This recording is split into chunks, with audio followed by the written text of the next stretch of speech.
Hi guys, welcome back to my channel. I am sis Diksha Joshi and I hope आप सभी की preparations बहुत अच्छी चल रही है। Do let me know in the comment section अगर आपका कोई स्पेसिफिक डाउट है, अगर आपका कोई स्पेसिफिक कंसर्न है तो मुझे कमेंट करके ज़रूर बताइए। अगर हो पाएगा तो मैं उस पर ज़रूर एक वीडियो लेकर आऊँगी।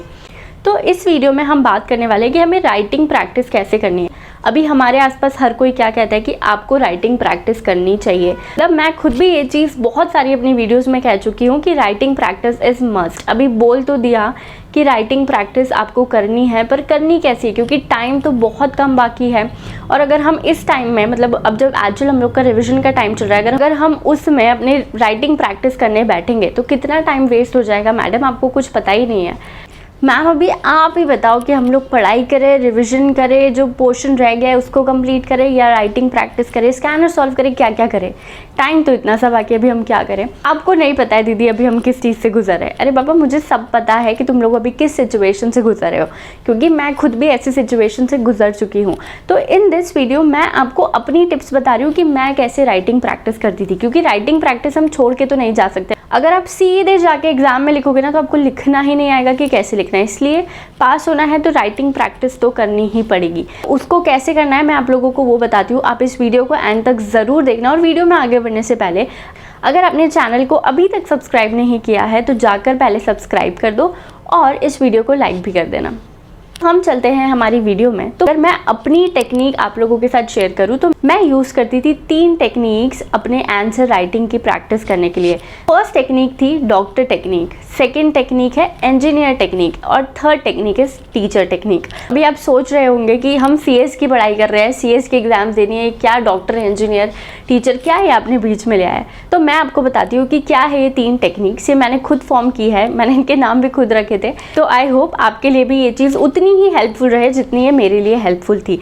तो हमारी जो फर्स्ट टेक्निक है वो है इंजीनियर टेक्निक। इसके अंदर आपको बनना पड़ेगा इंजीनियर। अभी इंजीनियर कैसे बनेंगे, तो इंजीनियर ऐसे बनना, तो जब भी आप राइटिंग प्रैक्टिस करोगे तो आपको इंजीनियर की तरह राइटिंग प्रैक्टिस करना है। दैट इज़ आपको पूरा फॉर्मेशन करना है, पूरे घर का फॉर्मेशन आपको नीचे से लेकर ऊपर तक क्या करना है, आपको करना है। दैट इज़ आपको एक फुल फ्लेज्ड आंसर जो है वो लिखना है। इसके अंदर आपको क्या करना है, आपको आंसर वैसे लिखना है जैसे कि आप एग्जाम में जाकर लिखने वाले हो।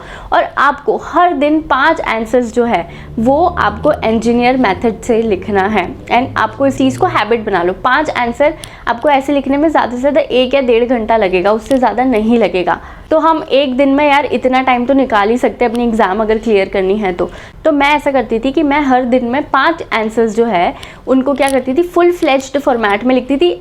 ऐसे लिखती थी जैसे कि मैं उसको एग्ज़ाम में लिख रही हूँ। ठीक है, अभी लिख कर हो गया मेरा पूरा। उसके बाद में मैं चेक करती थी कि अच्छा यहाँ पे मैंने गलती की है। तो जब मैं चेक कर रही हूँ तो मुझे गलती जब खुद पता चल रही तो अगली बार मैं वो गलती नहीं करूँगी।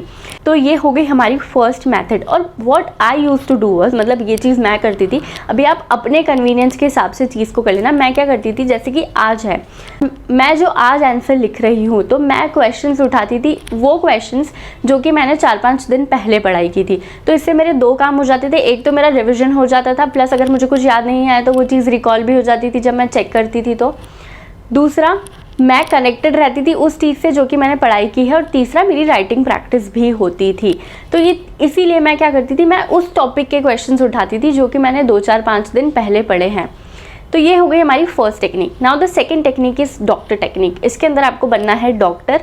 डॉक्टर बनना है मतलब ये नहीं है कि आपको जाकर पेशेंट्स देखना है या किसी को दवाई देनी है, नहीं। आपको डॉक्टर की जो लैंग्वेज होती है, डॉक्टर की जो हैंड राइटिंग होती है, उसको आपको अडॉप्ट करना है। So what I used to do was, जब मैं स्कैनर सॉल्व कर रही हूँ तो अभी 5 क्वेश्चंस तो ऐसे हैं भैया जो कि पूरे फुल फ्लेज्ड लिखने ही हैं।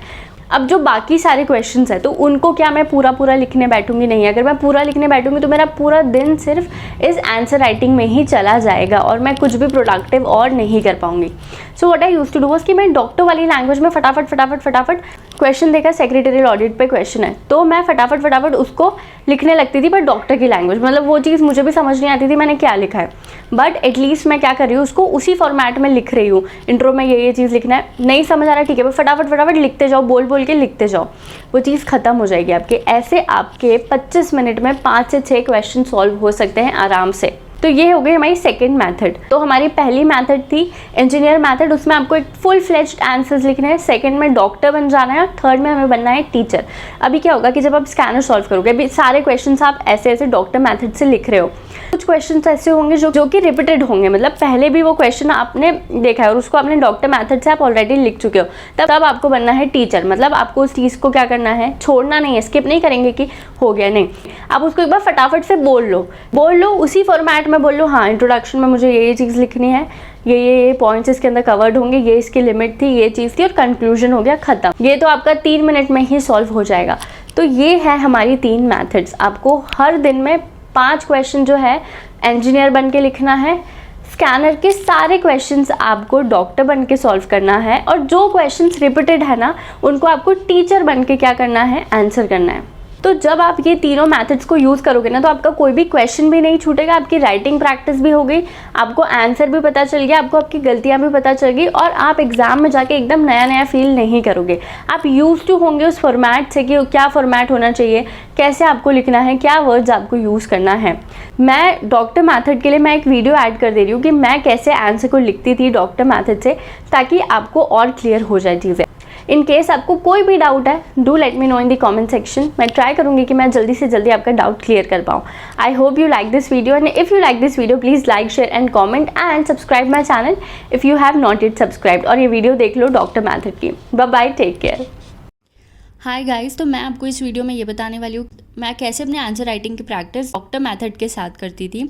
तो जैसे फॉर एन एग्जांपल अगर क्वेश्चन है सेक्रेटेरियल ऑडिट के ऊपर, तो मैं मतलब आप सिर्फ फॉर्मेट देखना कि कैसे आपको लिखना है, कैसे आपको प्रैक्टिस करनी है। तो अगर सेक्रेटेरियल ऑडिट का कोई क्वेश्चन था तो मैं उसको ऐसे लिखती थी, secretarial audit is a process to check an organization's compliance with the rules and regulations in a company. Its applicability is, it is applicable to all listed companies, it is applicable to all public companies having paid up share capital of 50 crores or more, having turnover of 250 crores or more. Its scope is SEBI regulations, Companies Act, Depository Act, FEMA. Now report is given in form number MR3 and conclusion. So this is the way। आपको कुछ समझ नहीं आ रहा होगा कि मैंने क्या लिखा है, बट मेरे पूरे आंसर राइटिंग की प्रैक्टिस हो गई उसी फॉर्मेट में जिसमें कि मेरे को आंसर जाकर लिखना है। तो आई होप ये मेथड आपको भी यूज़फुल रहे। सो बाय बाय, टेक केयर।